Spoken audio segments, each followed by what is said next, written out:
वारकरी संप्रदायातील थोर महात्मे व महाराष्ट्रातील विचारवंतांची दुर्मिळ कीर्तने, प्रवचने, व्याख्याने ऐकण्यासाठी सुरेश महाराज सूळ या यूट्यूब चॅनलला अवश्य सबस्क्राईब करून बेल आयकॉन दाबा.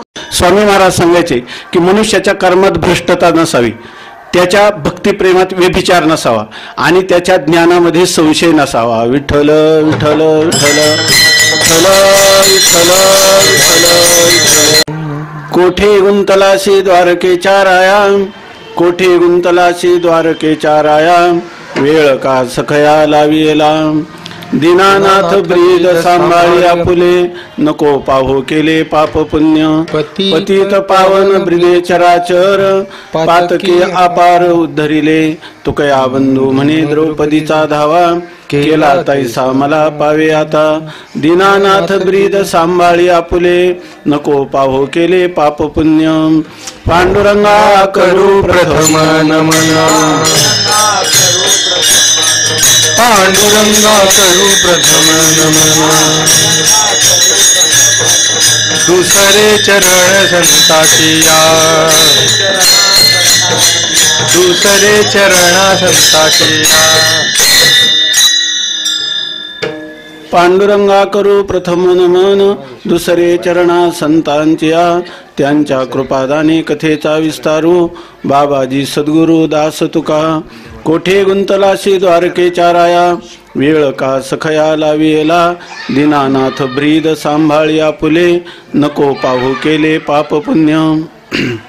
पवित्र सलीला इंद्रायणीच्या तटाकावर साक्षात संजीवन समाधिस्थ माऊलींच्या चरण कमलाजवळ आणि भूवैकुंठ पंढरपूर त्याहुनी थोर महिमाया अशा ह्या अलंकापूर क्षेत्रामध्ये आध्यात्म शांतीपीठ म्हणून या ठिकाणी गुरुवर्यांची असणारी ही स्मृतिस्थली. या ठिकाणी तुम्ही आम्ही अत्यंत जड अंतकरणाने गेले 12 दिवस या ठिकाणी एका वेगळ्या अशा वातावरणात आहोत की या ज्या ठिकाणी संयोग हा विप्रयोगांत असं म्हटलेलं आहे. कोणताही जो संयोग असतो तो संयोग झाला की वियोग हा ठरलेलाच आहे. त्याप्रमाणे ज्यांनी आपल्या जीवनामध्ये महाराजांचा जवळचा संबंध केला असे असणारे सर्व भक्तगण या ठिकाणी अत्यंत खेदखिन्न अंतकरणाचे झाले. त्याचं कारण असं आहे की प्रत्येकाच्या जीवनामध्ये त्यांचा झालेला जो सहवास आहे तो सहवास कधी हसलो, कधी दुसफुसलो, कधी रुसलो, अशा प्रकारांचं प्रत्येकाच्या जीवनाचं वेगळा वेगळा संबंध महापुरुषाशी येतो. त्याच्यामध्ये अध्यात्माचा धागा हा जरी श्रेष्ठ असला तरी व्यावहारिक किंवा भौतिक जीवनामध्येही वेगवेगळ्या अशा प्रकारच्या अनुभव आलेले असतात. आणि हे अनुभवातून जेव्हा मनुष्य कायमचाच पारखा होतो की आता हे फक्त आपल्याला यापुढं स्वप्नामध्ये किंवा मनोरथामध्येच ह्या गोष्टीचं चिंतन करता येईल. प्रत्यक्ष जेव्हा अनुभूती ज्याला आपण म्हणतात, प्रत्यक्ष त्यांच्या जीवनाचा साक्षात्कार आता हा परत ह्या व्यावहारिक स्तरावर होणं शक्य नाही. त्यासाठी आपल्याला जो काय आध्यात्मिक स्तर आहे त्या आध्यात्मिक स्तरावरच राहिलं पाहिजे. या ठिकाणी मी फार भावुक अशा प्रकारचंही बोलणार नाही आणि वस्तुस्थितीही बोलणार नाही. ज्याला आपण म्हणतो की हा चाललेला एक प्रकारचा जो औपचारिकता ह्या कार्यक्रमाला आहे त्याला अनुसरून बोलण्याचा आपण प्रयत्न करू. त्याचं कारण असं आहे की जर जास्त भावुकतेला वाढ दिली तर शब्दांच्या द्वारा त्याची अभिव्यक्ती होऊ शकत नाही. वस्तुस्थिती कटू असते. म्हणून या ठिकाणी ज्याला आपण म्हणतो की चांगल्या प्रकाराने हे जे काही चालत आलेलं जे 12 दिवसाचं एक प्रकारचं ज्ञान सत्र आहे, हे भजन सत्र आहे, हे एक प्रत्येक या ठिकाणी उभं राहिलेल्या या व्यासपीठावर रात्री आमच्या चांगदेव महाराजांनी सांगितलं, विष्णू महाराजांनी, पाटील महाराजांनी, प्रत्येकाचा महाराजांच्या जीवनात आलेला जो काही अपूर्व अशा प्रकारचा संबंध आहे आणि त्याच्याद्वारा प्रत्येकाच्या जीवनामध्ये जी काही कलाटणी मिळाली, प्रत्येकाच्या जीवनाला जे काही मार्गदर्शन मिळालं, जी काही मार्गदर्शनाच्या द्वारा एक अध्यात्माचं जे स्फुरण झालं, प्रत्येकाच्या जीवनात जे उत्थान झालं आणि त्या उत्थानाचा असणारं जे अधिष्ठान, त्या अधिष्ठानाला मनुष्य जेव्हा मुक्तो त्यावेळेला त्याला शब्दाच्या द्वारा अभिव्यक्तीला कोणताही पर्याय राहत नाही. विठ्ठल विठ्ठल विठ्ठल विठ्ठल विठ्ठल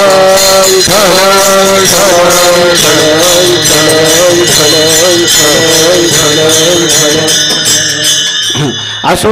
या ठिकाणी ज्या वेळेला ज्याला आपण म्हणतो परस्पर विरोधी विचाराचं काहूर, तर असं जर आपण या ठिकाणी बोलायला लागलं, महाराजांचं जीवनचरित्र हे अत्यंत दिव्य भव्य आणि अध्यात्म प्रधान आहे.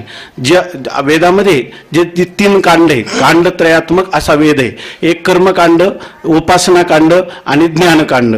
ही कांडत्रय निरूपिणी श्रुतीचं हे कोडीसवानी गीता पद्यरत्नाची लेणी लिहिली आहे. असं लिहिलं माऊलींनी की कांडत्रय असणारा वेद तोच अत्यंत साजिर गोजिर असं रूप धारण करून गीतेच्या रूपाने आलेलं आहे. गीता हे माऊलींच्या जीवनातला स्थायी भाव होता. जे त्यांनी अध्यात्म स्वाध्याय मंडळाच्या ज्या शाखा काढल्या त्याच्यामध्ये अगदी साधारण अगदी चुलीवर स्वयंपाक करणाऱ्या बाईपासून तर एखाद्या विद्वान ब्राह्मणापर्यंतही ह्या गीतेचा स्वाध्याय केला पाहिजे हा त्यांचा बाणा होता. आणि त्यामध्ये त्याचं कारणच होतं की ते नेहमी म्हणायचे, जानत या सवा गीताची एकी सेवा काय करायला अगवा शास्त्रीयरी. याचा अर्थ गीता हे त्यांचं जीवनाचं स्थायी भाव होता. आणि त्याचं जर आपल्याला त्यांचं जीवनचरित्राचं थोडक्यातच जर पाहायचं झालं तर ज्याच्या ठिकाणी कर्म, उपासना आणि ज्ञान वास्तविक असं आहे की समसमुच्चय शास्त्राने सांगितलेला नाही की कर्म आणि उपासना, उपासना आणि ज्ञान, ज्ञान आणि कर्म याचा समसमुच्चय वेदांत तत्वज्ञानामध्ये खंडित आहे.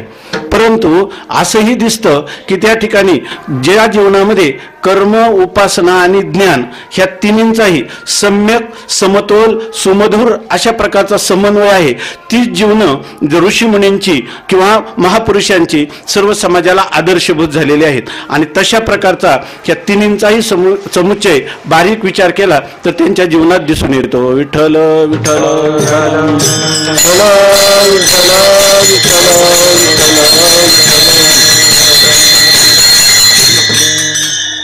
स्वामी महाराज सांगायचे की मनुष्याच्या कर्मात भ्रष्टता नसावी, त्याच्या भक्तिप्रेमात व्यभिचार नसावा आणि त्याच्या ज्ञानामध्ये संशय नसावा. विठ्ठल विठ्ठल विठ्ठल विठ्ठल विठ्ठल विठ्ठल. आणि अशीच गोष्ट आहे की त्यांच्या इतके वेदांताचार्य म्हणजे आपण जर पाहिलं, आपण विचारसागर शिकलो थोडं तरी सुद्धा आपल्याला वाटतं की काय ज्ञानगंगे नाहले पूर्णता जीवनी झाले, शांतीशी आले वल्लभ नव्हे का पल्लव नव्हे, अशा प्रकारची स्थिती होती. आम्हाला पूर्णता प्राप्त झाली. विचारसागर म्हणजे आमचा संपूर्ण वेदांत, त्याच्यामध्ये आम्हाला आता भक्ती किंवा उपासना हे खंडित गोष्टी आहेत असं वाटतं. ज्ञानाचा या अनुभव आला नाही. वृक्ष अशा प्रकारच्या षडंगादी वेदो मुखे शास्त्रविद्या कवित्वादी गद्यम सुपद्यम करोती गुरोरंघ्री पद्मे मनश्चेन्न लग्नम ततः किम ततः किम ततः किम ततः किम, अशा प्रकारची स्थिती होत असते. किंवा काही जे भक्तीत रमलेले लोक आहेत ते म्हणतात वेदांताची वाणी नाही ऐकत मी कानी. आणि काही लोक ते कर्माची तर अशी निंदा करतात, कर मर आणि कर कुरते कर्म भोगाय कर्म कर्तुंच भुंजते. कर्म करायचं, फलभोगासाठी जन्माला यायचं, जन्माला आल्यावर पूर्वसंस्काराने भोग्य सुखासाठी पुन्हा कर्म करायचं, अशा प्रकारचं कर मर कर अशा प्रकारचं हे चक्र आहे, संसाराचं चक्र. हे कर्माने कधीही मोक्ष प्राप्त होत नाही अशा प्रकारच्या सांगणारे संप्रदाय आहेत. पण गीतेमध्ये याचा समन्वय साधला आणि महाराजांनी आयुष्यभर लोकांना याचा समन्वय सांगितला, त्याचाच उपदेश केला, कथन केलं आणि स्वतः ते जीवन जगले. आता कर्माचा जर भाग पाहिला तर बारकाईनं जर आमच्या जीवनात पाहिलेल्या 2 घटना, त्या कर्मामध्ये भ्रष्टता त्यांना कशी सहन होत नव्हती. महाराज सहसा प्रेतयात्रेला किंवा कोणाच्या दशक्रियेला त्याचे कीर्तन वगैरे त्यांनी केली नाही, कारण बाकीचा व्याप होता आणि ते म्हणायचे की ह्या गोष्टी महत्त्वाच्या नाही. परंतु असं असताना देखील यांचे वडील जेव्हा गेले, त्यांचे मोठे बंधू, तर मोठे बंधू त्यांची आई तेच होते आणि वडीलही तेच होते, असे त्यांच्या वयातलं खूप मोठं अंतर होतं. महाराज कधी कधी म्हणायचे की मला ही गोष्ट आवडत नाही पण भाऊ म्हटले म्हणून मला आता ऐकावं लागते, असं महाराज कधी कधी म्हणायचे. याचा अर्थ त्यांनी आपल्या वडिलांना, मी आज जो अभंग घेतलाय हा तुकया बंधूंचा, जगद्गुरु तुकाराम महाराजांच्या बंधूंचा हा अभंग आहे. मला सहज सकाळपासून महाराज एकटे येण्याऐवजी त्यांच्या बंधूसह दोघांचं एक जीवनचरित्र आणि दोघांचं मूर्तिमान, ज्याला आपण म्हणतो दिव्य अशा प्रकारच्या त्या विभूतींचं जे लीला विग्रह ते समोर उपस्थित राहिले. म्हणून सहज सांगतो की त्यावेळेला ज्यावेळेला ह्यांचे वडील गेले, म्हणजे त्यांचे ज्येष्ठ बंधू तर त्यावेळेला त्यांनी त्या दशक्रियेच्या विधीमध्ये पूर्णपणे भाग घेतला. इतकंच नाही तर जेव्हा त्यांचे चिरंजीव इथं घाटावर विधी झाला त्यावेळेलाही महाराजांनी विधीपूर्वक, वास्तविक ते काय होते, को विधी को निषेधा, अशा विधी निषेधाच्या अतीत गेलेल्या असतानाही त्यांनी ह्या पवित्र सलीला इंद्रायणीच्या तटाकावर आपल्या पुत्राचं सुद्धा श्राद्ध करून त्याच्या सद्गतीची याचना केली. म्हणजे कर्मात भ्रष्टता नाही. आणि तत्वज्ञान जे आहे तर त्या तत्वज्ञानामध्ये एकदा घटना सांगतो की स्वामी महाराज आणि आम्ही आश्रमातून आलो. काही प्रसंगाने स्वामी महाराजांची इच्छा होती की त्यांना भेटायचं. पण भेट काही दिवस झाली नाही. स्वामी महाराज नेहमी म्हणायचे की माझी भेट झाली पाहिजे. परंतु मी महाराजांना 2-3 वेळा म्हटले आपण जाऊ, म्हणणे निवांत जाऊ. पण योगायोगाने पिंपळाच्या पाराजवळच त्यांची भेट झाली. स्वामी महाराज दर्शनाला आले आणि महाराज दर्शन करून येत होते. आल्याबरोबर तर स्वामी महाराजांनी, महापुरुषच होते, त्याला आपण म्हणतो ना 2 सरोवर परस्परामध्ये कालवल्यावर कोणते तरंग कोणत्या सरोवरात जातात हे कळत नाही. माऊलींची ओवी आहे की उचंबळ जवळिकेची सरोवरे उचंबळ या कालवती परस्परे तरी तरंगाशी ढवळारे तरंगाची होती. आल्यानंतर तर त्या ठिकाणी स्वामीजींना पाहिल्याबरोबर महाराजांनी साष्टांग दंडवत घातला आणि त्याच्यानंतर महाराज उठल्याबरोबर स्वामी महाराजांनी त्यांना अशी कवळेनं उठवलं, स्वामी महाराजांनी स्वतः. आणि स्वामी महाराज म्हणजे मला तुम्हाला भेटायचं होतं, परंतु एकच तुम्हाला सांगतो की आता असंगत्वाचा निश्चय राहू द्या. ते म्हणजे तुमचा आशीर्वाद असू द्या, निश्चय आहेच. विठ्ठल विठ्ठल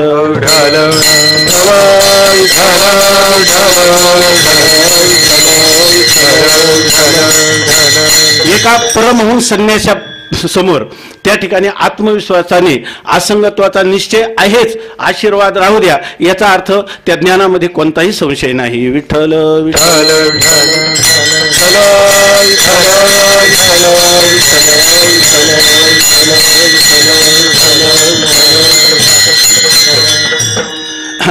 राहता राहिली गोष्ट भक्तीची. त्या भक्तिप्रेमाचा त्या संबंधाने अभंग निवडलेला आहे. मी त्याचं फार शब्दाच्या द्वारा विवेचन करणार नाही, परंतु भक्तिनिष्ठात जर पाहायची असेल तर ती त्यांची जे आहे ना, साधू ओळखावा मरणी आणि शूर ओळखावा रणी. त्यांनी आयुष्याबद्दल असणारं भक्तिप्रेम किंबहुना त्यांचं ज्ञान, त्यांचं कर्म धारणा आणि उपासना याच्याविषयी कधीच वाच्यता झाली नाही. त्यामुळं शेवटी काय भगवत इच्छा म्हणा किंवा त्यांचं काही अंतकरणात असणारा एक उद्रेक म्हणा की त्याद्वारा ते ह्या वारकरी संप्रदायाला भक्ती सिद्धांताचं आयुष्यभर जर अनुसरण केलं तर मनुष्याची अंतरंग वृत्ती कशा प्रकारची होते आणि त्याला सद्गतीचा मार्ग कशा प्रकारचा मिळू शकतो हे त्यांनी आपल्या गूढ रहस्यात्मक अशा जीवनाच्या अंतसमयाला दाखवून दिलं. विठ्ठल विठ्ठल विठ्ठल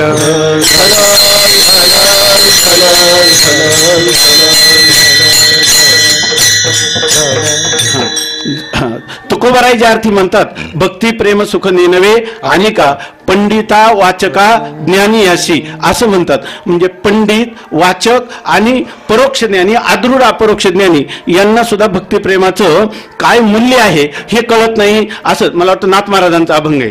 तर त्या ठिकाणी नाथ महाराज असं म्हणतात. परंतु या ठिकाणी गुरुवर्य महाराजांनी की आपल्या जीवनामध्ये या सगळ्या गोष्टींचा समन्वय करता येतो, ही एक प्रकारची दीर्घकाल केलेली तपश्चर्या आहे. ह्या भक्ती संप्रदायाचं आपल्याला अनुभूती घेता येते. पण तो योगसूत्रामध्ये सतू दीर्घकाल नैरंतर्य सत्कारा सेवितो दृढभूमी असं म्हटलेले. निरंतर केलं पाहिजे, नित्य केलं पाहिजे, अत्यंत आदरभावाने केलं पाहिजे. असं केलं तर मनुष्याला अंतकालाला देखील त्या ठिकाणी त्याचं स्मरण होतं. भगवान म्हणतात, अंतकालेच मामेव स्मरण मुक्त्वा कलेवरम य प्रयाती समद्भावम याती नास्त्यत्र संशयः, किंवा यम यम वापी स्मरण भावम त्यजत्यन्ते कलेवरम तम तमे वैति कौंतेय सदा तद्भाव भावितः. तर आपण जर आयुष्य सेवा केली तर नित्य सेवेला मी निदानी सेवको होय. जर आयुष्यभर केलेली सेवा ही निदानाला त्या ठिकाणी भगवान म्हणतात मी सुद्धा त्याचा सेवक होतो. महाराजांचं गेल्या कार्तिक एकादशीचं जे त्याच वेळेला अशा प्रकारचं प्रकृतीचं अस्वास्थ्य फारच बिघडलेलं होतं, परंतु आत्मविश्वास इतका होता की मी कीर्तन करणार. मी म्हटलं की तुम्ही कीर्तन करू नका. ते म्हणे मी जास्त आग्रह नाही माझा, पण जेवढंही शक्य तेवढी कीर्तन प्रवचन करणारच. विठ्ठल विठ्ठल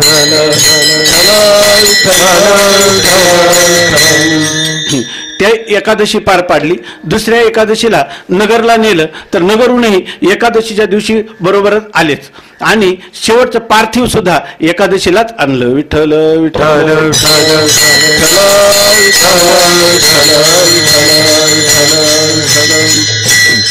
आमचे हे महादेव महाराज म्हटले की त्याच्या आदल्या दिवशी इथून जाताना सोमवार होता. मी म्हटलं काहीतरी खायला त्यात जेवढं जाईल तेवढं. तर ते म्हटले खायला पण त्यांनी सकाळीच ओळखला आज सोमवार आहे. ज्या मनुष्याला मूर्छापन्न अवस्था प्राप्त झाली त्याचंही सोमवारचं आठवण आहे, त्याचंही एकादशीचं आठवण आहे. हे भगवंताने केलेली एक प्रकारची मदत आहे. विठ्ठल विठ्ठल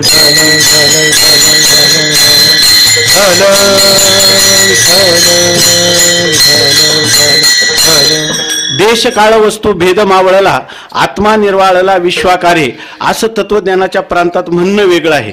खरोखरच देश काळ मिथ्या आहेत, पण देश काळ मिथ्या आहेत म्हणूनही त्या देशामध्ये जर आपण विधीच्या विरुद्ध अशा प्रकारचं काही आचरण केलं तरी सुद्धा ज्ञानवान पुरुषाला त्याचा काही प्रतिबंध होत नाही. पण जर त्यांनी प्रतिबंधक विरुद्ध आचरण जर त्याच्या आत्मस्वरूपाला काही हानी लाभ करत नाही तर त्याने अनुकूल केलेलं शास्त्रविहित केलेलं त्याला कधीही काही प्रतिबंधक होईल का? त्याने त्याच्या ज्ञानाला काही उणीव होईल का? विठ्ठल विठ्ठल स्वामी महाराज सांगायचे भावाचं साक्षीत्व करण्यापेक्षा महापुरुष हा अभावाचं साक्षीत्व करण्यात आनंद मानतो. विठ्ठल विठ्ठल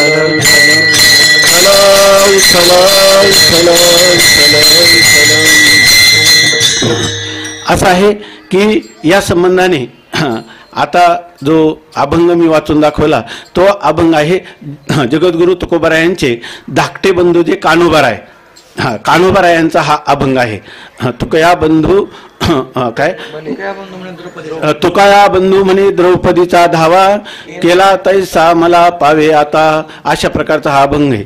तुकाराम महाराजांचे अभंग जसे 4092 आहे तसे कान्होबारायांचे थोडेच अभंग आहेत, परंतु त्यांचं जे बंधू प्रेम आहे ते बंधू प्रेम काही अभंगातून व्यक्त होतं. बघा की जसं आपण म्हणतो की बंधू असावा तर भरतासारखा, म्हणजे रामायणातलं जे बंधू प्रेम आहे ते त्याच्यानंतर त्रेता कली या काळामध्ये द्वापार कली या काळामध्ये उत्तरोत्तर कमी होत चाललं. आता तर अकराळ विक्राळ अशा प्रकारचा कलिकाळ आहे. परंतु ह्या कलियुगामध्ये जर बंधू प्रेम पाहायचं असेल तर जसं बंधू असावा तर भरतासारखा तसं आताच्या काळात बंधू असावा तर या ठिकाणी कान्होबारायांसारखा. विठ्ठल विठ्ठल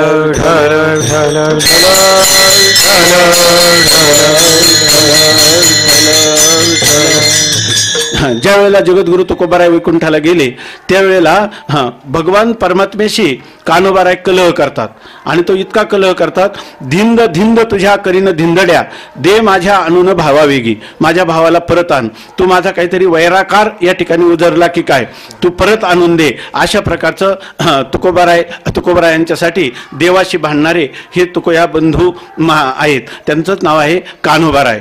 तर ह्या कान्होबारायांचा आपण अभंग घेतला. आता ह्या अभंगाचं कारणही थोडीशी मीमांसा सांगतो. मी अगोदरच सांगितलंय की या ठिकाणी जास्त त्याचं भावुकतेनं काही वर्णन करायचं नाही, तसंच वस्तुस्थितीलाही बाजूला सारता येत नाही, म्हणून यथाशक्ती यथामती त्याचं थोडं निरूपण करायचं. ह्या अभंगाचं प्रवृत्तीनिमित्त आजचं मुख्य जर काय असेल तर काही विशेष नाही. त्याचं मुख्य कारण हाच अभंग निवडण्याचं एवढंच आहे की 1-4 महिन्यापूर्वी ह्या सर्वांना माहिती आहे, यांनीच मला अगोदर सांगितलं, त्या आयोजकांनी सांगितलं. तर त्या गुरुवर्य महाराजांचं कीर्तन नियोजित ठरलेलं होतं माऊलीच्या मंदिरामध्ये कीर्तन ठरल्यानंतर त्या आयोजकांना जेव्हा कळलं की महाराजांची प्रकृती स्वस्थ नाही तेव्हा ते वारंवार येत गेले, इथं पाहून गेले. त्यांचा निश्चय झाला की हे कीर्तन करू शकत नाही, म्हणून त्यांनी ते कीर्तन कॅन्सल केलं. त्याच्या हँडवेल पण छापल्या. नंतर ते माझ्याकडे आले. अगोदर त्यांनी मला सांगितलं की महाराजांचं एक दिवस कीर्तन ठेवले. मी म्हटलं प्रकृती बरोबर नाही, आता वारीच्या नंतर घसरत चालली. ते म्हणून नाही पण त्यांची इच्छा आहे. म्हटलं काय हरकत नाही, ठीक आहे, पण एकच करा की थोडा वेळ जेवढे करतील तेवढे करतील, मंदिरात कल्पना देऊन ठेवा. त्याप्रमाणे ते म्हणे काय हरकत नाही. आणि अगोदर त्यांनी आम्हाला न विचारता कॅन्सल पण केलं. नंतर ते कीर्तनाच्या वेळेला आदल्या दिवशी ते आले आणि त्यांनी सांगितलं की उद्या तुम्ही कीर्तन करा. महाराजांचं कीर्तन हे ते कीर्तन काय आता ते करू शकत नाही, आम्ही रात्रीच जाऊन आलो. तर मी म्हटलं जाऊन आले, पण मग महाराजांचं किंवा तिथलं काय तुम्ही ऐकलं का? तो नाही, महाराजांची खूप उभारी आहे, त्यांची इच्छा आहे करायची. आणि त्याच्या अगोदर इथल्या विद्यार्थ्यांनी मला सांगितलं, मी जेव्हा आलो तेव्हा ते म्हटले की महाराजांना कीर्तन करायचंच म्हणतात ते. तर मी म्हटलं पण आता ह्या स्थितीत कसं करतील? त्यामुळे त्यांची इच्छा आहे. मग नंतर त्यांनी सांगितलं का इतकं की इथं प्रॅक्टिस केली, जसं एखादा नवीन कीर्तनकार प्रॅक्टिस करतो त्याप्रमाणे कीर्तन तर मंदिरातला नियम आहे उभा राहून करणं. म्हणून त्यांनी सांगितलं की मला उभं राहून हे करा, फेटा बांधून बगलेत हात धरून असं उभं करून त्यांनी त्याची प्रॅक्टिस केली. जणू काय संस्थेतले 4थ्या वर्षाचे कीर्तनकार आहे. विठ्ठल विठ्ठल विठ्ठल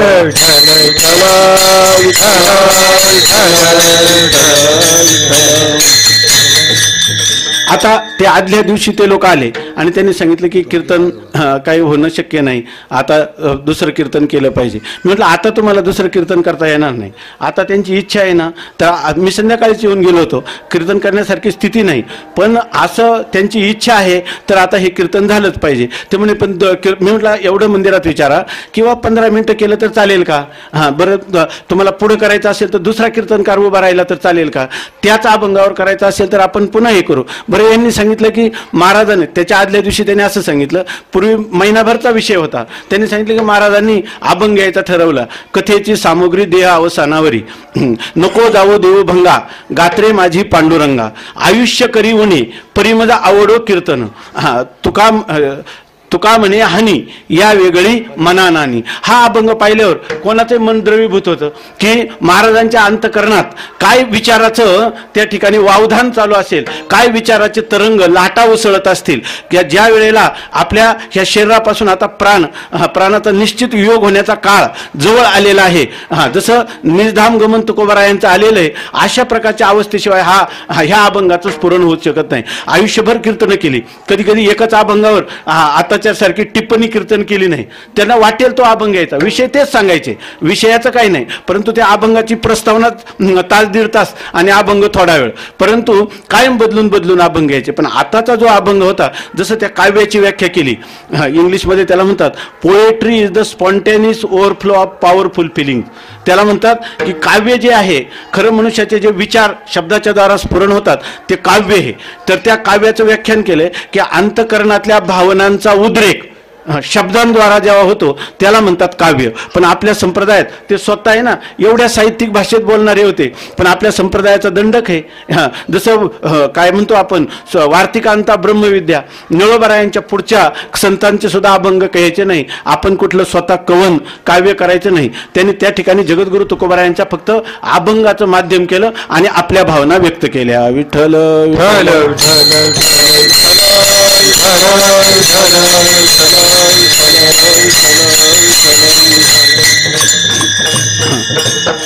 ते कीर्तन जे आहे ते त्या दिवशी तिथं झालेलं आहे. हे नको जाऊ देव भंगा हाच अभंग घेऊन त्या ठिकाणी सांगितलं. तर इथं हे आदल्या दिवशी म्हटले की महाराजांचा अभंग बदलण्याचा विचार आहे. काय बदलण्याचा विचार आहे म्हटले तर ते म्हणतात आता कोठे गुंतलाशी द्वारकेच्या राया हा अभंग एखाद्या वेळी ते घेऊ शकतात. याचा अर्थ ती जी झालेली सेवा आहे माऊलींच्या समोर, आता हीच त्यांच्या पदकमलाजवळ, त्यांच्या चरण कमलाजवळ या ठिकाणी त्याच अभंग निवडून काहीसच यथाशक्ती यथामती चिंतन करायचं म्हणून हा अभंग निवडला, एवढाच याचा अर्थ आहे. विठ्ठल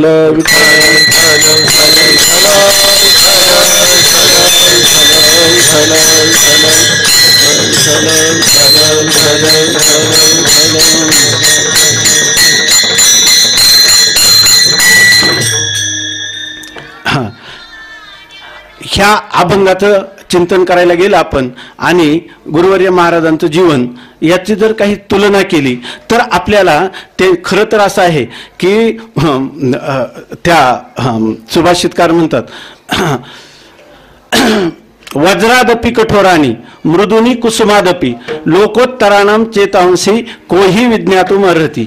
या ठिकाणी त्यांनी लिहिलंय वज्रापेक्षाही कठोर असणारी प्रसंगाला आणि फुलापेक्षाही कोमल असणारे अशा महापुरुषाच्या अंतकरण कोण जाणू शकेल? आक्षेपार्थ आहे, अर्थात कोणी जाणू शकत नाही. विठ्ठल विठ्ठल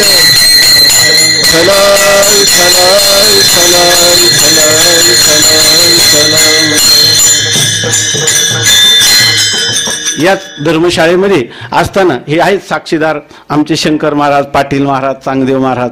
सगळ्यांना महाराजांच्या मनात आलं आणि एखादी गोष्ट त्यांना आवडली नाही तर दुसऱ्या दिवसाचा सूर्योदयापर्यंत जायला सांगत होते. आणि एखादा अपराधी असला तर त्यांचं मायपोट इतकं मोठं होतं की जाऊ द्या, त्याला क्षमा करायची, सुधरेल कधीतरी. विठ्ठल विठ्ठल विठ्ठल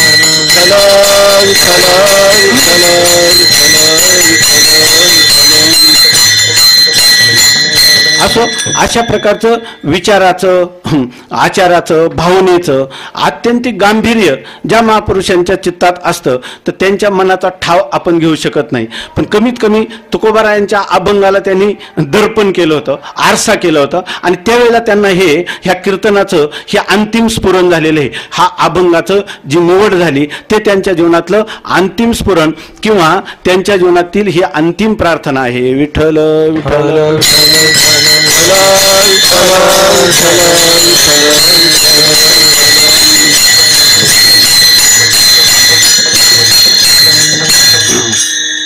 आपल्याला माहित आहे, सगळ्यांना महाभारत परिचित आहे. भागवतामध्ये काही प्रसंग आहेत. आपल्याला माहित आहे की जी द्रौपदी माता, ती द्रौपदी माता एक साध्वी, ज्या पंचसाध्वी आपण दररोज प्रातस्मरण करतो त्याच्यामध्ये द्रौपदी ही अग्रगण्य आहे. आणि त्या द्रौपदीचं नुसतं नाव घेतलं तरी मनुष्याचं अंतःकरण शुद्ध होईल अशा प्रकारचं जी काही गरिमा जीवनामध्ये आहे. पंचभ्रातार द्रौपदी ते सती असं ज्याला म्हणतात, अशा प्रकारचा अलौकिक महिमा ज्या द्रौपदी मातेचा आहे. तर त्या द्रौपदीच्या चरित्रामध्ये असा प्रसंग येतो, आपल्याला सर्वांना ज्ञातच आहे, मी त्याचं जास्त स्पष्टीकरण करण्याची गरज नाही. द्रौपदी मातेचं जेव्हा वस्त्रहरणाचा प्रसंग येतो त्यावेळेला द्रौपदी माता भगवंताचा धावा करतात. परंतु एक अशा प्रकारचा प्रसंग आलेला आहे की एकदा अर्जुन भगवान श्रीकृष्ण परमात्म्याला भेटण्यासाठी द्वारकेला गेले. आणि द्वारकेला गेल्यानंतर त्या ठिकाणी पाहिलं तर भगवान आपल्या महालामध्ये एकटेच बसलेले होते. त्या ठिकाणी त्यांनी जे काही त्यांना पंखा घालणारे किंवा त्यांचे हुजरे सर्वच्या सर्वांना बाहेर घालून दिलं होतं. भगवंतानी आपल्या एका गुडघ्यावर दुसरा पाय ठेवलेला होता आणि पाठीमागं पलंगावर पोडलेले होते आणि त्यांच्या डोळ्यातून सारख्या अश्रूच्या धारा लागल्या होत्या.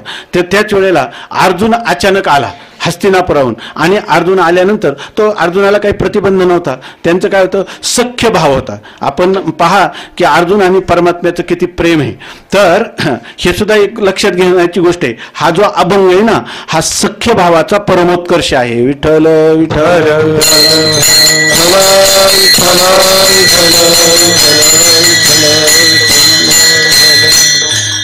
जी शास्त्रामध्ये 9विधा भक्ती सांगितली, श्रवणम, कीर्तनम, विष्णोः स्मरणम, अर्चनम, वंदनम, दास्यम, सख्यम, आत्मनिवेदनम, अशी 9विधा काय बोललेली जे भक्ती द्यावी माझ्या अतिसंतजनी. महाराजांचं हे जे निर्याण आहे हे दोन प्रकारचं आहे. ह्या 9विधा भक्तीपैकी कीर्तन भक्तीचा आयुष्य करी होणे परिमज आवडो कीर्तन ही जी आहे तर ही द्वितीय श्रेणीची असणारी जी भक्ती आहे ते द्वितीय श्रेणीच्या भक्तीचं मूर्तिमान जीवन म्हणजे महाराज. विठ्ठल विठ्ठल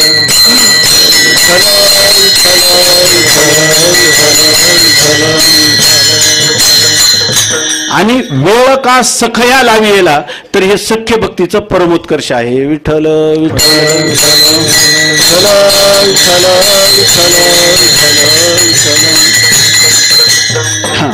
त्याचं अर्जुनाचं वर्णन करताना सांगतात माऊली की काय, आत्मनिवेदना तळीची पिठिका जे का सख्याची, पार्थो अधिष्ठातृ तेथीची मातृका गा. ते म्हणतात की आत्मनिवेदन ही शेवटली भक्ती आहे, ज्ञानस्वरूप ज्ञान लक्षणात्मक भक्ती. आणि तिच्या तळाची भक्ती, ती उपांत्य भक्ती कोणती असेल तर भगवंताशी केलेलं सख्यत्वाचं मैत्रीचं नातं. आणि ते नातं म्हणजे इथं पार्थो अधिष्ठात्री तेथी मातृका गा असं जे म्हटलेलं आहे ते कोणत्या युगातलं आहे, द्वापार युगातलं आहे. आणि कलियुगात म्हणायचं झालं तर शास्त्री महाराज ही अधिष्ठात्री देवता आहे. विठ्ठल विठ्ठल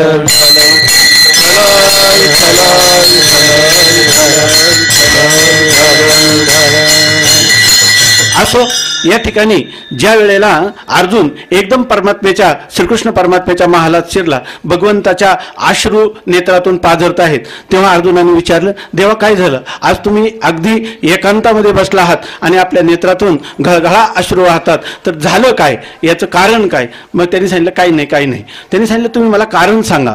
तेव्हा भगवंतांनी अर्जुनाला जी आपली हृदगत सांगितलं त्याच्यामध्ये सांगितलं की त्यांनी सांगितलं की मी ज्या गोकुळात वाढलो, ज्या गोपांनी माझ्यावर रात्रंदिवस प्रेम केलं, मी गोकुळ सोडल्यावर पुन्हा मथुरेला गेल्यावर कंसाचं दमन केल्यानंतर पुन्हा त्या गोकुळाकडे कधी फिरकलो सुद्धा नाही.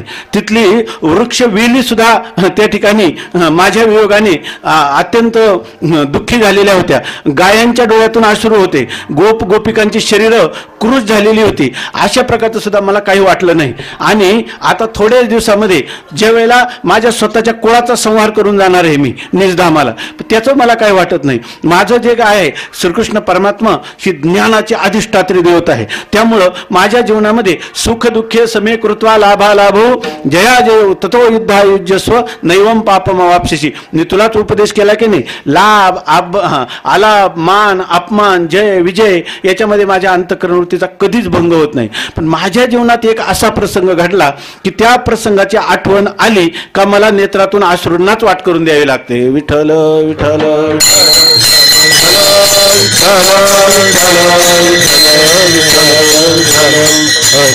त्यांनी विचारलं असा कोणता प्रसंग आहे? तेव्हा त्यांनी सांगितलं की ज्या वेळेला द्रौपदीचा वस्त्रहरणाचा प्रसंग आला आणि त्यावेळेला तिथं भीष्म पितामह तुम्ही सर्व बांधव या ठिकाणी असताना आणि द्रोणाचार्यादी असतानाही त्या ठिकाणी द्रौपदीला अत्यंत किविलवाणी अशी मला हाक मारावी लागली. आणि हाक मारल्यानंतरही मला त्या ठिकाणी थोडं उपस्थित व्हायला वेळच लागला असं म्हणावं लागेल. तेव्हा द्रौपदीचा ते प्रसंग माझ्या जेव्हा जेव्हा लक्षात येतो तेव्हा माझं लाखेला जसं ऊन लागलं किंवा लोण्याला जसं उष्णता लागली की लोणी जसं पगळतं किंवा लाग जशी पगळते त्याप्रमाणे माझं अंतःकरण द्रवीभूत होतं. आणि त्यामुळं माझं जे काही द्रौपदीला झालेल्या क्लेशाचं जे स्मरण आहे, ते होणारं जे दुःख आहे ते माझ्या हृदयात मावत नाही, म्हणून त्या नेत्रात मधून अश्रूंना वाट होते. विठ्ठल विठ्ठल विठ्ठल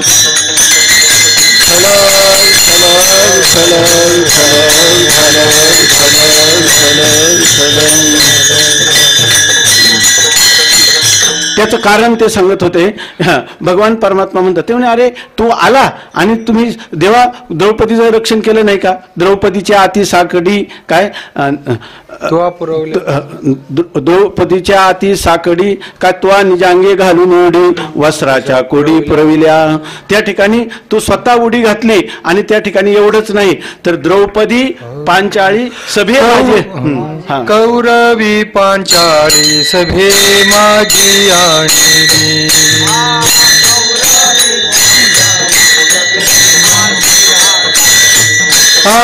कौरवी पांचाळी सभे माझी आणली.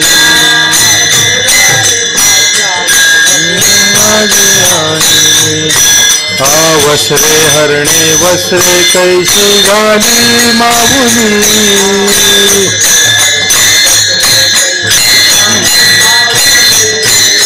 वस्त्रे हरणे वस्त्रे कैशी घाली माऊली.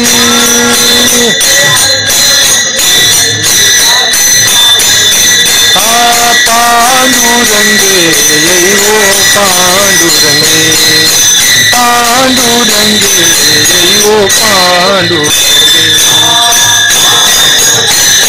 येई ओ पांडुरंगे पांडुरंगे येई ओ पांडुरंगे.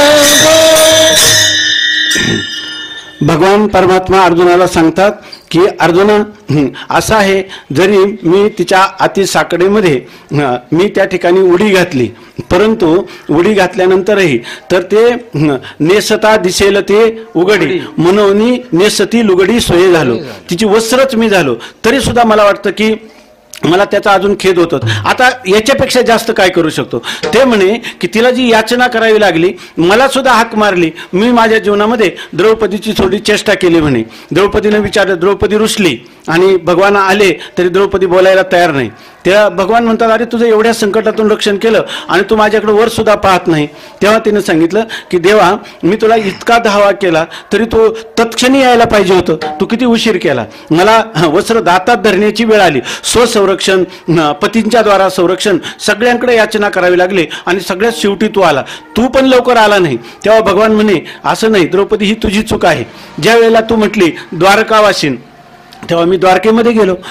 जेव्हा तू म्हणली गोकुळधाम वासी, तेव्हा मी गोकुळधामामध्ये गेलो. तू जेव्हा म्हटली की हृदय निवासी धाव, तर त्यावेळेला मी लगेच साठविला आहे हृदय संपुटी, बाहेर धाकुटी मूर्ती उभा. माझं काय चुकलं सांग. विठ्ठल विठ्ठल विठ्ठल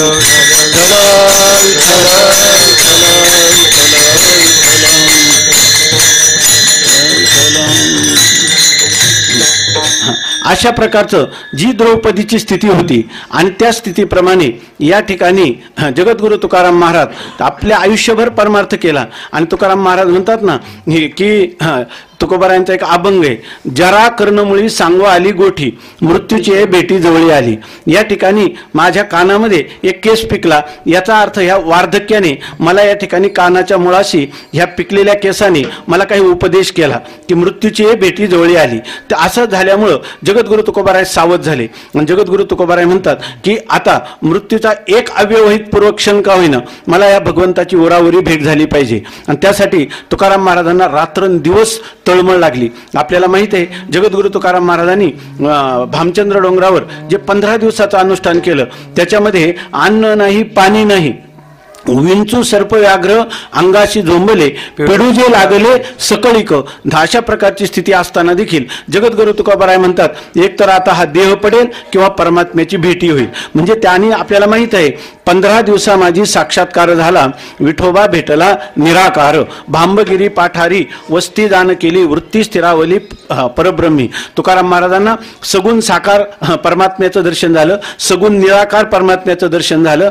त्या ठिकाणी योगाचं जे तदाद्रष्टू स्वरूपे अवस्थानम या निर्विकल्प समाधीचंही त्या ठिकाणी दर्शन झालं आणि तत्वज्ञानही झालं. तुकोबाराय स्वतः सांगतात, पांडुरंगे सत्य केला अनुग्रह, निरसोनी संदेह बुद्धिभेद, जीव शिवा सेज रचिले आनंदे, आवटावे पदी आरोहण, निजी निजरूपी निजविला तुका, अनुहात बाळका हल्लरू गाती. एका 15 दिवसाच्या अनुष्ठानामध्ये एवढी मोठी स्थिती प्राप्त झाली की ज्या वेदाला वर्णन करताना शेष सुद्धा शिनला झाल्या सहस्र जिव्हा जिव्हावं, अशा प्रकारचा तो परमात्मा तुकोबारायांना त्या ठिकाणी आत्मत्वाने भेटला, सगुण साकार रूपाने भेटला. अशा प्रकारची स्थिती का झाली तर याचं कारण असं आहे की तुकोबारायांचं मन जे आहे तर त्या ठिकाणी जसं तुकोबाराय सांगतात, जीवना वेगळी मासोळी तैसा तुका तळमळी.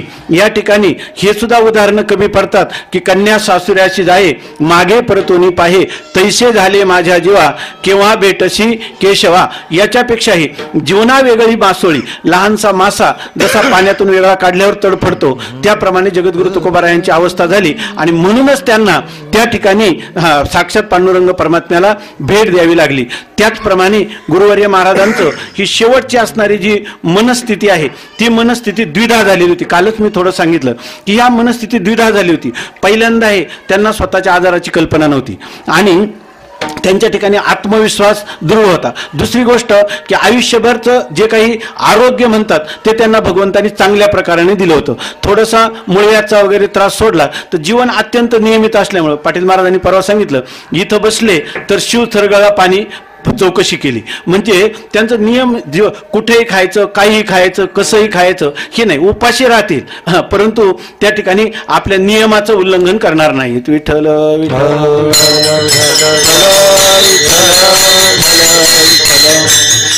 फक्त अंगात आलेला जो अशक्तता आहे त्या अशक्ततेमुळं त्यांना असं वाटलं की आता ते शेवटच्या काळामध्ये एक दिवस म्हटले, आता मला मी जी कीर्तनं केली ते घेतलेली ती मला 15 दिवसानंतर करता येतील ना, कार्यक्रम तर बरेच घेतलेले. याचा अर्थ त्यांना असा विश्वास होता की आपण हे करू शकतो.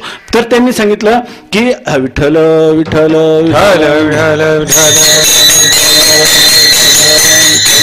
पहिला जो अभंग त्यांनी अगोदर सांगितला, ह्या अभंगावर कीर्तन करायचं, त्याचाच अर्थ असा की त्यांनी भगवंताकडे सारखी मागणी, कारण त्यांचं जीवन आहे ना, ही जी कीर्तन भक्ती आता सांगितलं मी, कीर्तन भक्ती हा त्यांच्या जीवनाचा स्थायी भाव होता. ते कुठे गेले की इथं कधी त्यांना जर कोणी सांगितलं की असं भयान स्वप्न पडलं, ते म्हणजे स्वप्न तर मलाही पडतात, पण स्वप्न कशी पडावी ते स्वतःच उदाहरण देऊन सांगायचे. मला नेहमी स्वप्न पडतात, गाडी लेट झाली, गाडी बिघडली, कीर्तनाला पोहोचू शकलो नाही, वेळेवर पोहोचू शकलो नाही, मग खूप घाई. त्यांनी कधी कीर्तनाला लेट झालं आणि मग जेवण करू असं कधीच नाही. माझ्या जीवनामध्ये फक्त त्यांना एक प्रवचन आणि एक कीर्तन नियोजित टाळल्याचं आठवतं. विठ्ठल विठ्ठल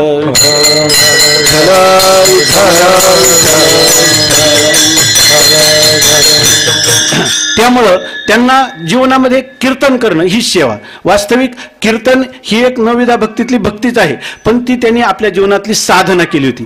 आणि ती साधना का म्हणायचं तर जीवनामध्ये त्यांनी कधीही त्या कथेच्या विषयी आपल्याला कोणी त्याची दक्षिणा जास्त द्यावी अशी इच्छा केली नाही, सांगितली नाही. पूर्ण जीवन ते म्हणायचे, कोणी जर म्हटलं की कीर्तनकार लोकांनी पैसे मागितले, ते सांगायचे तर, आणि ते लोक पैसे मागतात असं जर म्हटलं, ते म्हणायचे ते मागतात पण आम्ही तर कोणाचे खिशे कापत नाही ना. विठ्ठल विठ्ठल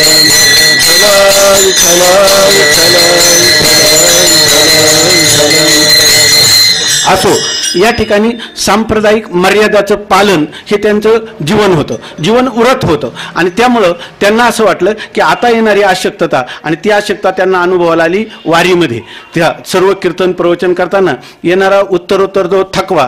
त्यामुळे त्यांना एक प्रकारच्या माऊलीच्या चरणकमलाजवळ प्रार्थना करायची होती, आणि ती ही प्रार्थना करायची होती की या ठिकाणी नको जाऊ देऊ भंगा, गात्रे माझी पांडुरंगा. आरोग्य चांगलं असल्यामुळं त्यांना वाटलं आता जरी वयोपरत्वे या ठिकाणी जरी आपले अवयव विकलांग होत असले तरी आपण प्रार्थना करू, आणि हे पांडुरंग परमात्मा नको जाऊ देऊ भंगा, गात्रे माझी पांडुरंगा. काय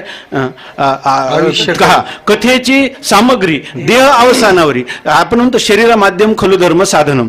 जर शरीर चांगलं असेल तरच आपण हे चिंतन करू शकतो, अन्यथा करू शकत नाही. त्याच्या पुढे जाऊन परमात्म्याला प्रार्थना होती की माझं आयुष्य कमी झालं तरी चालेल, पण माझं चिंतन झालं पाहिजे. आयुष्य करी उणे परी माझं आवडो कीर्तन. आणि तुकाराम महाराजांसारखंच या ठिकाणी गुरुवर्य त्या तुकोबारायांच्या भाषेतच सांगतात की याच्यापेक्षा मला कीर्तनाची सेवा न करता येणं, याच्यापेक्षा माझ्या जीवनात मोठी कोणती झाली नाही. तुका म्हणे हानी या वेगळी मना नानी. विठ्ठल विठ्ठल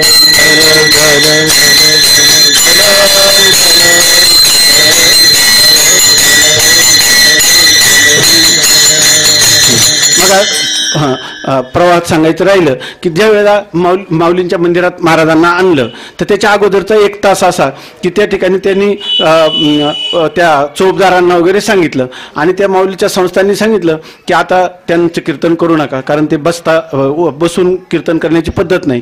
मी म्हटलं ते उभंच ठेवू. ते म्हणे उभे कसे राहतील? म्हटलं कोणी धरून त्यांना उभे करतील, आणि आता तुम्ही टाळू शकत नाही. पण ते म्हणे तसं करूच नका तुम्ही आता. मग आम्ही त्यांना सांगितलं आपल्या संप्रदायात अनेक कीर्तनकार आहेत याच्यामध्ये, पण इतकी असतात त्यांची, ज्याला आपण म्हणतो ना अर्धवट मूर्छा अवस्था होती, त्याच्यामध्ये मेंदूला इतके मोठं त्याला कॅन्सरचा एवढा मोठा लिजन होता त्याच्यामध्ये, आणि ते इतकं त्या मेंदूमध्ये सूज होती की त्याच्यामध्ये सामान्य मनुष्य त्या वेदनाही सहन करू शकत नाही. आणि दुसरी गोष्ट, सामान्य मनुष्याची स्मृतिशक्ती गेल्याशिवाय राहणार नाही, परंतु त्यांची स्मृतिशक्ती जी आहे ती शेवटच्या क्षणापर्यंत निर्वेद राहिली. विठ्ठल विठ्ठल विठ्ठल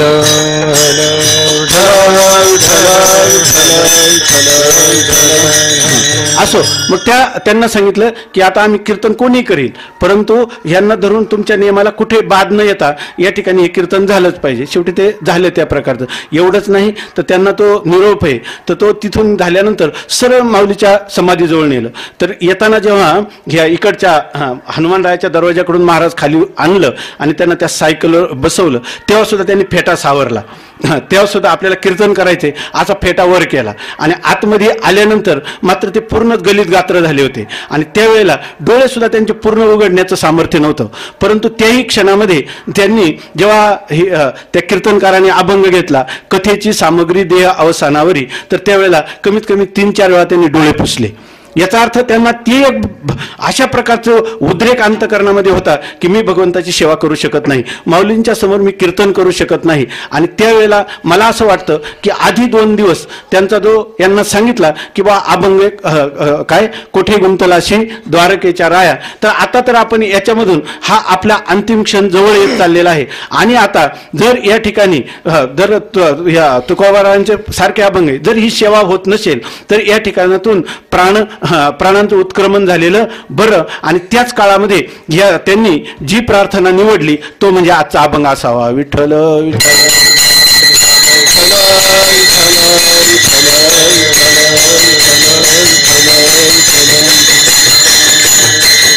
आणि त्या अभंगामध्ये पहिल्या चरणात जगद्गुरु तुकाराम महाराज म्हणतात, कोठे गुंतलासी द्वारकेच्या राया, कोठे गुंतलासी द्वारकेच्या राया.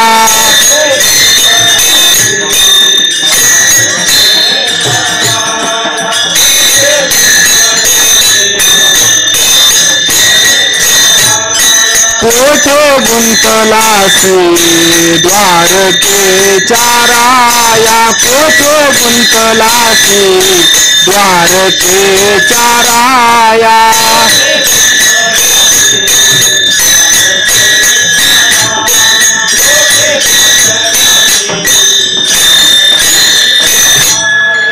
वेळ कास खया लाविला, वेळ कास खया लाविला, दीनानाथ ब्रिद सांभाळी आपुले, दीनानाथ ब्रिद सांभाळी आपुले.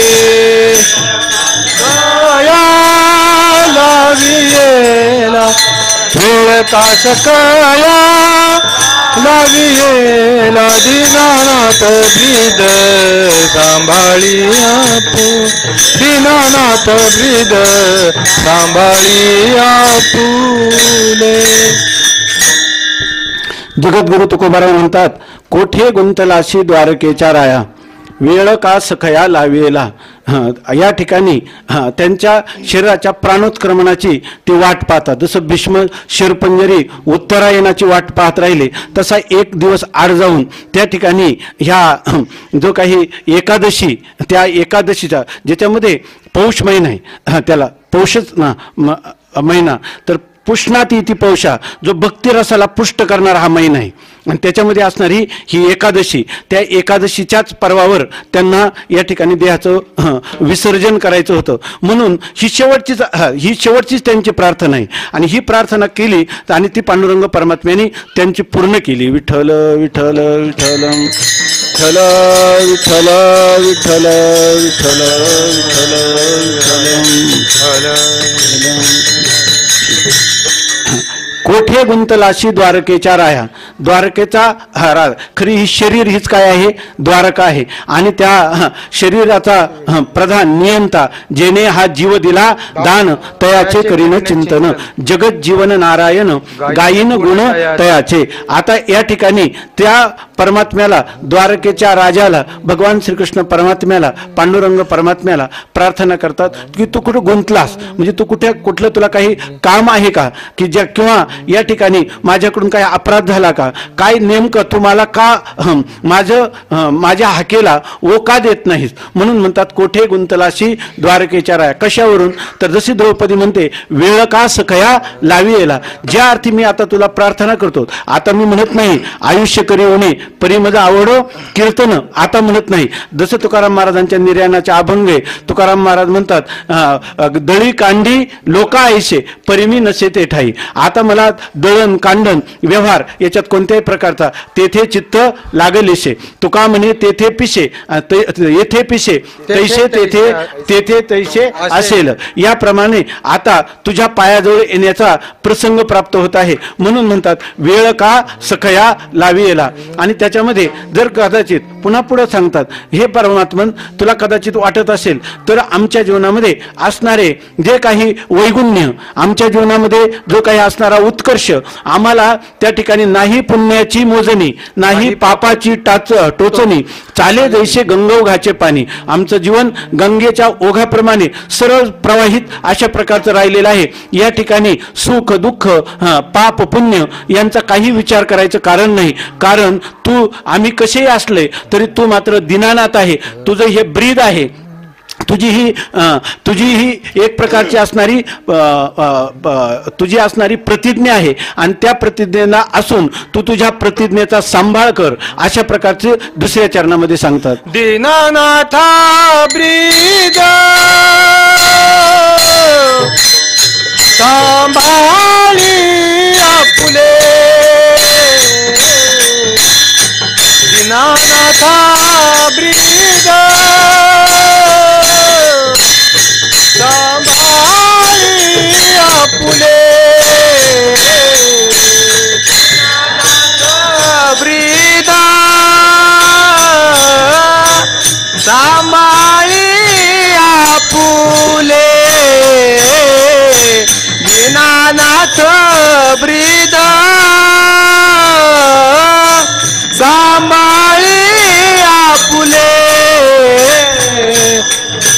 दीनानाथ ब्रीद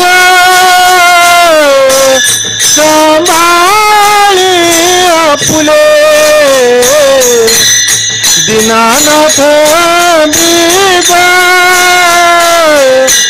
सांभाळी आपुले दीनानाथ ब्रीद सांभाळी आपुले दीनानाथ ब्रीद सांभाळी आपुले नको पाहू केले पाप पुण्य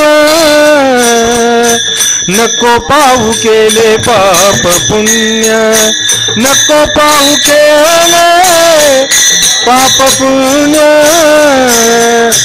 नको पाहू केले पाप पुण्य पुण्य दीनानाथ ब्रीद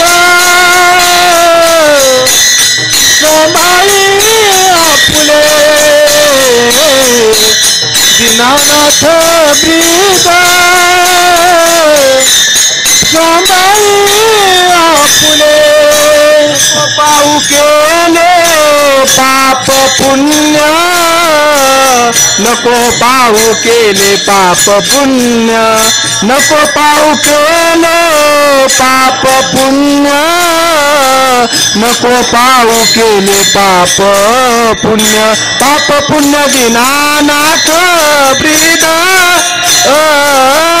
सांभाळी आपुले दीनानाथ ब्रीद सांभाळी आपुले दीनानाथ ब्रीद सांभाळी आपुले नको पाहू केले पाप पुण्य. महाराजांचे काही अभंग प्रार्थना म्हणायची शेवटी प्रवचनानंतर. तर त्याच्यामध्ये श्री पंढरीशा पतित पावना एक विज्ञापना पायापाशी अनाथा जीवांचा तू काज कैवारी आईशी चराचरी ब्रिदावळी न सांगता कळे अंतरीचे गुज आता तुझी लाज तुझ देवा आळी कर त्यांचे करीशी समाधान आभयाचे दान देऊनिया तुका म्हणे तुझी खेळे दोही ठाई नसेल तो देई धीर म्हणा. ही प्रार्थना असायची. आणि काय देशील दयाघना बघणार असा अंत किती वद दया घना येणार कधी धीर कसा पांगळ्या म्हणा. हे ते जेव्हा म्हणायचे तर केवढाही मोठा आकाशवाणी कलावंत पार केवढाही मोठा तुमचं ते पंडित असले ह्याच्यामध्ये तरी त्यांच्या वाणीतलं जे ते पद होतं ते त्यांच्याच वाणीला शोभत होतं. विठ्ठल विठ्ठल विठ्ठल विठ्ठल विठ्ठल विठ्ठल विठ्ठल विठ्ठल असो अशा प्रकारचं या ठिकाणी म्हणतात की भगवान तू तर पतित पावन आहे आणि हे तुझं काय आहे ब्रीद आहे. या अभंगाच्या तृतीय चरण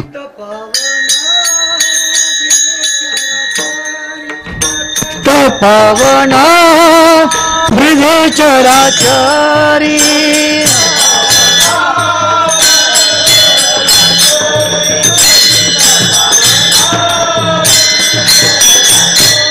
पतित पावन ब्रिजेश्वराचर पतित पावन ब्रिजेश्वराचर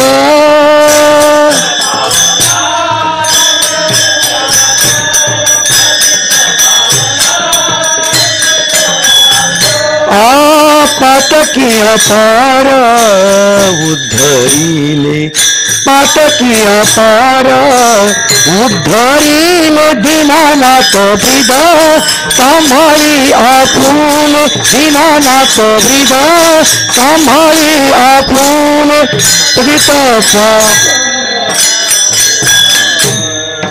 पातकी अपार उद्धरिले दीनानाथ ब्रिद सांभाळी आपुन दीनानाथ ब्रिद सांभाळी आपुन पतित पावन ब्रिदे चराचर पातकी अपार उद्धरिले. या ठिकाणी भक्ताला एक अधिकार आहे, प्रेम कलह करायचा परमात्म्याबरोबर अधिकार आहे. की या ठिकाणी त्यांनी सांगितलं की जो पुत्राच्या लोभे नष्ट म्हणे नारायण त्यासाठी विमान पाठविले आजामेळ अंत मरणाशी आला. या ठिकाणी त्या आजामेळाने हाक मारली आपल्या पुत्राच्या लोभाने नारायण, तर त्यासाठी सुद्धा तो विमान पाठवलं असं जगद्गुरु तुकोबाराय म्हणतात. आज त्या इतकंच नाही तर या ठिकाणी तो ते आराधीना ऐके होती पुंसा बोलावीत कौतुके ते गणिकेही ते वैकुंठी तो गणिके सुरवाडू केला.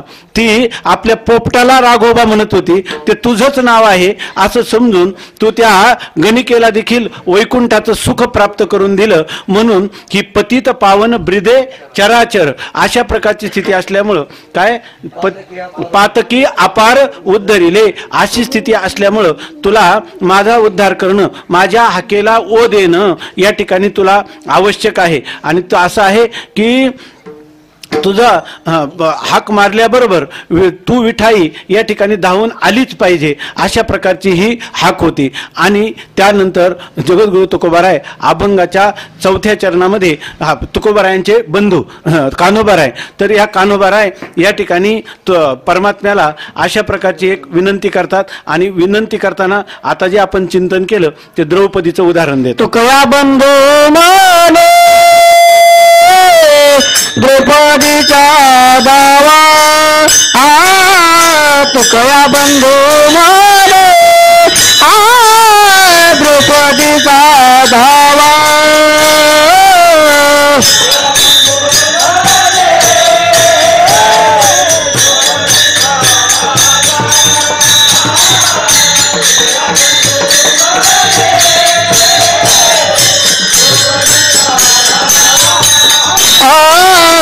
तुकया बंधू माने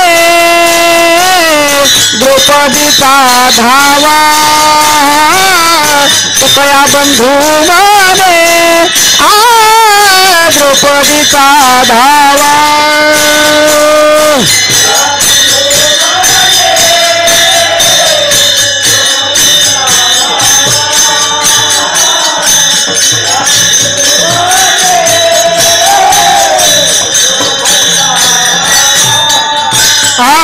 केला कैसा मोला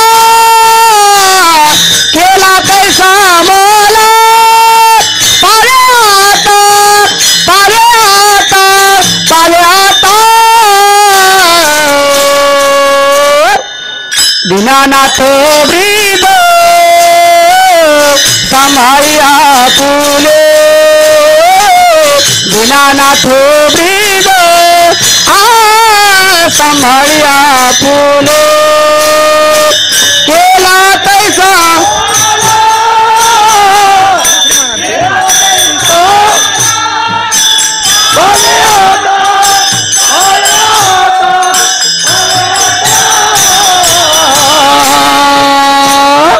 दीनानाथ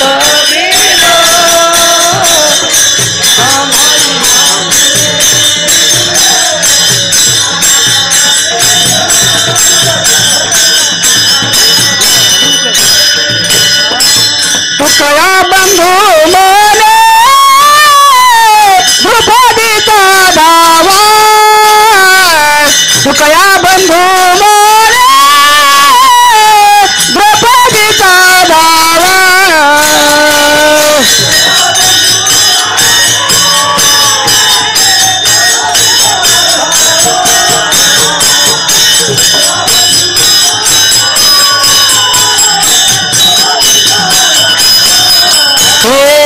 तुकया बंधू मोले द्रौपदीचा धावा तुकया बंधू मोले द्रौपदीचा धावा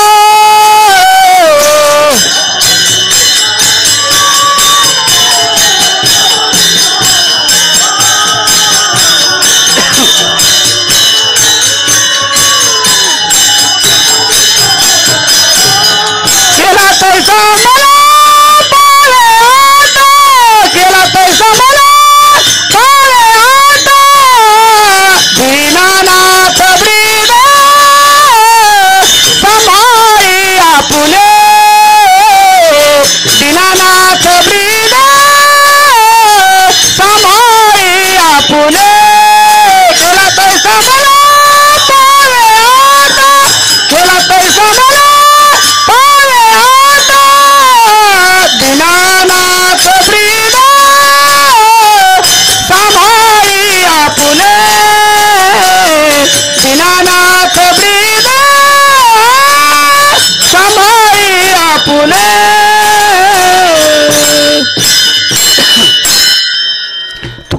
तुकया बंधूंचा या ठिकाणी हे जे अभंगाचं चरण पाहिलं ना, मोठं चिंतनीय आहे. आपली वेळ संपलेली आहे. तुकया बंधू म्हणे द्रौपदीचा धावा केला तैसा काय तैसा तू मला पावे आता. द्रौपदीचा धावा केला का द्रौपदीने धावा केला? द्रौपदीने धावा केला. आणि ते काय म्हणतात द्रौपदीचा धावा केला म्हणजे द्रौपदीने धावा नाही केला, परमात्म्याला तिच्या हातात सांगितलं ना, परमात्मा त्यांच्याकडे गेले. तसं गुरुवर्य महाराजांनी या ठिकाणी तीच हाक मारली. तुकया बंधू म्हणे तुकाराम महाराज म्हणतात की या ठिकाणी द्रौपदीचा धावा केला. शक्यतो भक्ती आपली आयुष्यभर मी तुझा मित्र म्हणून राहिलेला आहे. आता या ठिकाणी कोणताही देई डोळे भेटी न धरी संकोच. आता संकोच करायचं काही कारण नाही. तू माझ्यासाठी धावून आला पाहिजे. मी माझं सगळं आयुष्य जीवन त्यांचं नेहमी आवडती प्रमाण असायची दोन. कोणासाठी केली? प्रपंचाची होळी या पाया वेगळी माये बापा. जाळूनी संसार बैसलो अंगणी नाही तुझ्या मनी मानसीये. ज्यांनी जीवनभर तपश्चर्या केली, ह्या संप्रदायाची, संत वाङ्मयाची, तत्वज्ञानाची, भक्तीची कास धरली, त्यांना एक अधिकार प्राप्त होतो प्रेम कलह करायचा. आणि त्यामुळं पावे तैसा मला आता जसा त्या द्रौपदीसाठी त्या द्रौपदीचा धावा तुझा नाही केला, तू द्रौपदीचा धावा केला, तू तत्काल त्या ठिकाणी धावून आला, तसा मला आता पावे. त्याप्रमाणे मला हे. जेव्हा ज्ञानोबरायांच्या समाधीपासून महाराज निघाले आणि पुन्हा इथं आले तर जणू काही कीर्तनाला गेले आणि कीर्तन करून आपल्याला ब्रह्मरूपमध्ये माऊलींच्या चरणकमली लीन होऊन ह्या स्मृतीस्थळामध्ये फक्त पार्थिव शरीराने आले. विठ्ठल विठ्ठल विठ्ठल विठ्ठल विठ्ठल विठ्ठल विठ्ठल विठ्ठल विठ्ठल. बऱ्याच गोष्टी त्या शब्दाने सांगायला गेलं तर मला शब्द म्हणजे काल सांगितल्याप्रमाणे काहीच जमणार नाही म्हणून मी सांगत नाही. तर हे नावाविषयी ते सांगायचे, अध्यात्म शांतीपीठ. तर ते म्हणायचे म्हणलं ह्या नावाचं काय, आम्ही असताना कधी कधी विचारतो नावाचं काय, याचं तुमची संकल्पना काय? ते म्हणायचे संकल्पना माहीत नाही, पण ह्या गळ्या इतक्या असणाऱ्या ह्या काँग्रेस गवतामध्ये बसून जे काही मी एकटाच बसायचो तासन तास, आणि त्याच्यामध्ये हे नाव सुचलेले आहे विठ्ठल विठ्ठल विठ्ठल विठ्ठल विठ्ठल विठ्ठल विठ्ठल विठ्ठल विठ्ठल विठ्ठल. असो या ठिकाणी तुका म्हणे तुकया बंधू म्हणे द्रौपदीचा धावा, केला तैसा मला पावे आता. याप्रमाणे असो की ज्याला म्हणतात जीवनाचं ओम पूर्णमदः पूर्णमिदं पूर्णात पूर्णमुदच्यते पूर्णस्य पूर्णमादाय पूर्णमेवावशिष्यते. या ठिकाणी एक वादळी अशा प्रकारचं असणारं जीवन, एक संप्रदायाचं अनन्य निष्ठा धारण करणारं जीवन, आणि ज्या जीवनामध्ये आपल्याला मान अपमान या सुख दुःख जय पराजय याची कधीच पर्वा केली गेली नाही. ज्या जीवनाचं एवढा आत्मविश्वास, आता सुरुवातीलाच मी सांगितलं असंगत्वाचा निश्चय आहेत, फक्त कृपा असू द्या. आणि त्या कृपेची प्रार्थना म्हणजे हे शेवटचे केलेले दोन, त्यांनी जे निवडलेले दोन अभंग आहेत. एक अभंग माऊलींच्या समोरच त्या परवाच्या कीर्तनकारांनी त्या ठिकाणी स्पष्ट केला, आणि साधारणपणाने यथाशक्ती यथामती आपले जे काही आपल्या अंतकरणामध्ये जे काही त्या संबंधाने विचार उद्भूत झाले ते त्या अत्यंत अल्प वेळामध्ये हे सगळे आमचे गुरुबंधू आहेत. अनेक प्रकारच्या आठवणी, मी सांगितलं अंतकरणामध्ये अनेक प्रकारच्या विचारांचं उधाण येतं, परंतु ते या ठिकाणी बोलण्याचं स्थळ नाही किंवा त्याला मी काही वावही देत नाही. या ठिकाणी आपल्या संप्रदायाचं जे काही व्यासपीठ आहे त्याच्या ठिकाणी त्यांना आवडणारी जी कीर्तन भक्ती आहे ती कोणत्या तरी अभंगाला या ठिकाणी आरशाच्या स्थानी करायचं, आणि आपण त्या शब्दांचा काहीसा वेध घ्यायचा. या न्यायाने आपण थोडंसं त्या ठिकाणी की जी आपण काही जी शब्दरूपी फुलं आहेत ती त्यांच्या चरणकमलाजवळ समर्पित करायची. 2च दिवस बाकी आहेत. तर त्या निमित्ताने आता खरं जर पाहिलं, कालच आपण थोडं चिंतन केलं की या ठिकाणी जसं श्रीकृष्ण परमात्मा म्हणतात की आपलं नाथ महाराज म्हणतात, कृष्णे देह नेला ना त्यागीला तो परमात्माची संचला, असं त्याचं वर्णन केलेलं आहे. त्याप्रमाणे गुरुवर्य महाराज या ठिकाणी गेले नाही आणि आले नाही. जसं तुकोबाराय म्हणतात, नाही आम्हा ज्यावे मरावे लागत, आहो अखंडित जैसे तैसे. महापुरुष जातही नसतात आणि येतही नसतात. मी एकदा स्वामी महाराजांना विचारलं, त्यांना हार्ट अटॅक आला. हॉस्पिटलमध्ये रात्री 2 वाजता मी जरा चेहरा सुकलेला होता. त्यांच्या लक्षात आलं, डॉक्टरांनी सांगितलं हे आजच्या रात्री सुद्धा राहतील म्हणून सांगता येत नाही. म्हणून मी त्यांना विचारलं नाही, त्यांनी ऑक्सिजन चालू होता, ऑक्सिजन बाजूला केला आणि मला विचारलं, का रे तू काही विचार करतो का? आता माझे विचार होतात. म्हणलं काही विचार नाही, सगळं ठीक आहे असं मी सांगितलं. काही नाही, उलट तुम्ही उद्या बरे होणार त्याचा आम्हाला आनंद आहे. ते म्हणून असा सुटकी चेहरा का केला? काहीतरी तुझ्या मनात आहे. मी म्हणलं स्वामी महाराज ऑक्सिजन लावा, तुम्ही ऑक्सिजन बाजूला करू नका. शिवाय बोलायला सांगितलं नव्हतं. ते म्हणे मी लावणार नाही, तू जर काही सांगितलं तर मी तुझ्या मनात काय ते सांग. मग मी स्पष्ट सांगितलं की आता कदाचित आपण गेलात तर आम्हाला काहीतरी जीवन साधना सांगायला पाहिजे. ती जर आपण सांगितली नाही तर आम्हाला पुढं काय वाटचाल करायची कळणार नाही. तर त्यांनी सांगितलं की असं आहे म्हणे, तुम्ही जो वेदांत ऐकला तो सगळा मातीत गेला. त्यांनी सांगितलं त्याचं कारण असं आहे म्हणे की जर मी तुम्हाला काही साधन सांगितलं आणि तुम्हाला काही कळलं नाही, तुम्ही आयुष्यभर रडत राहाल. त्यापेक्षा जशी वाट येईल तसं तसं त्या ठिकाणी निघून जायचं. व्यवहार आपण परमार्थाचं चिंतन करत राहायचं.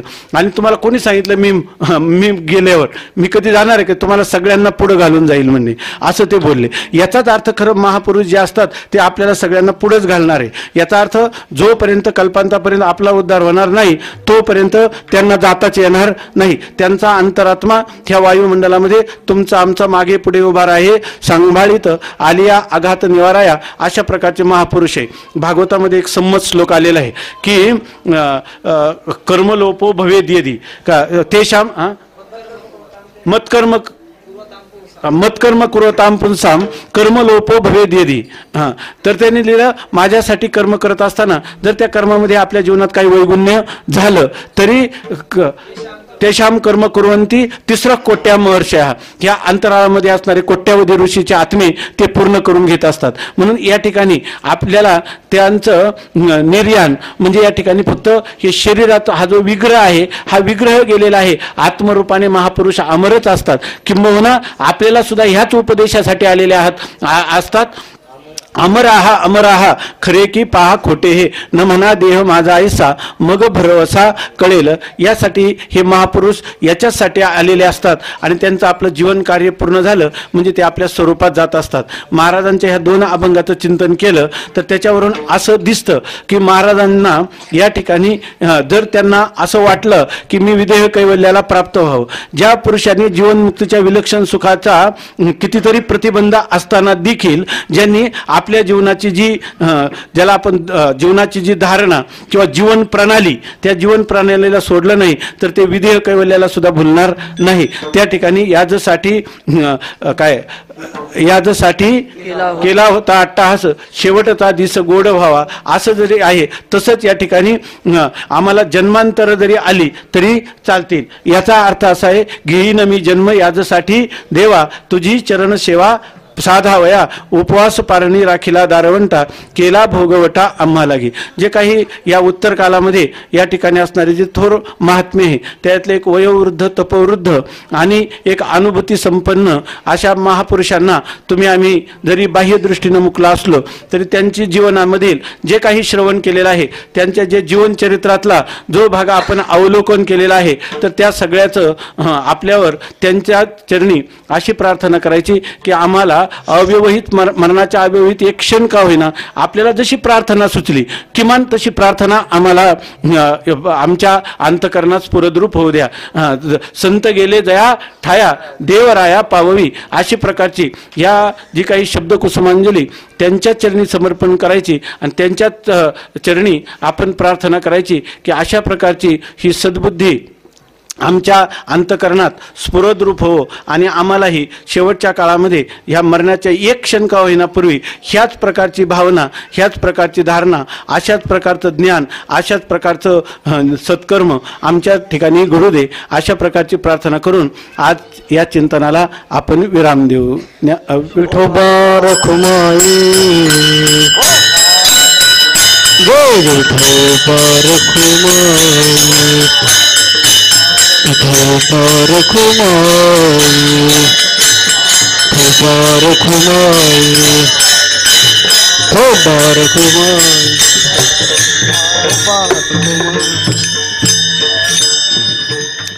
या निमित्ताने आपण आज गुरुवारांच्या चरणी प्रार्थना करायची, म्हणजे त्यांच्याकडून आशीर्वादाची याचना करायची.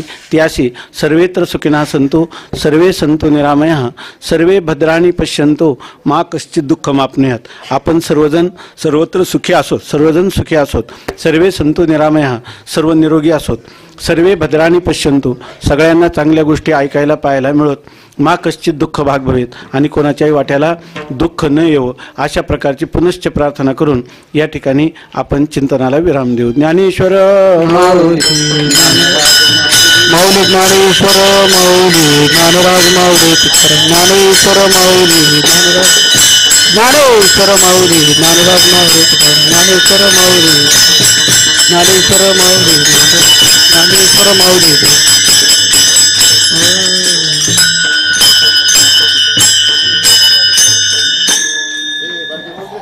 म्हणून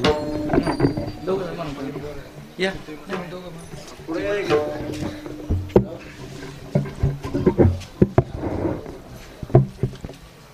तुकया बंधू मने द्रौपदीचा धावा, तुकया बंधू मने द्रौपदीचा धावा, तुकया बंधू मने द्रौपदीचा धावा, तुकया बंधू मने द्रौपदीचा धावा, तुकया बंधू मने द्रौपदीचा धावा, तुकया बंधू मने द्रौपदीचा धावा, तुकया बंधू मने द्रौपदीचा धावा, तुकया बंधू मने द्रौपदीचा धावा.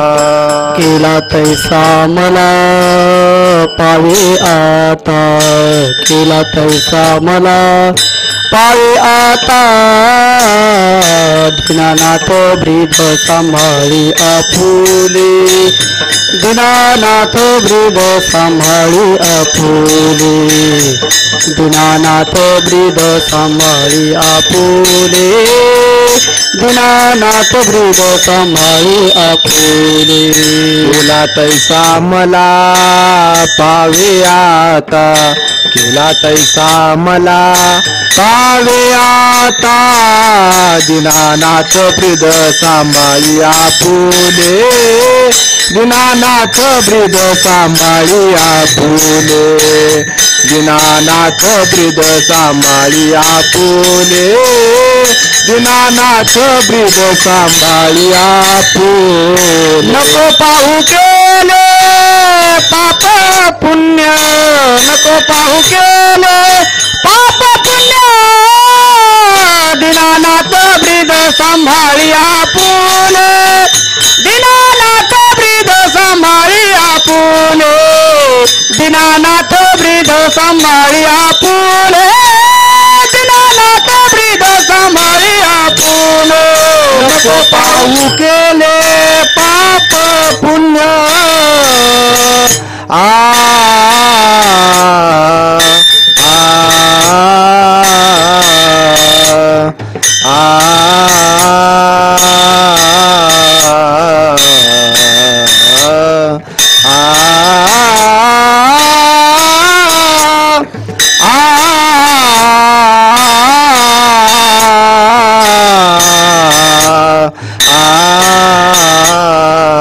नको पाहू केले पाप पुण्य नको पाहू केले पाप पुण्य दीनानाथ ब्रीद सांभाळी आपुले दीनानाथ ब्रीद सांभाळी आपुले दीनानाथ ब्रीद सांभाळी आपुले दीनानाथ ब्रीद सांभाळी आपुले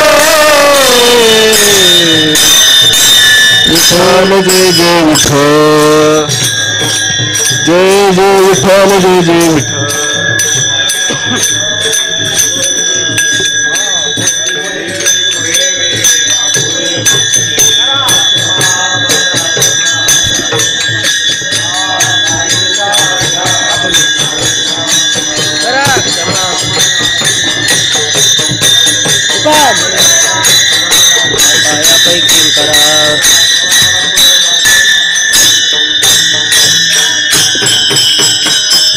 महाराज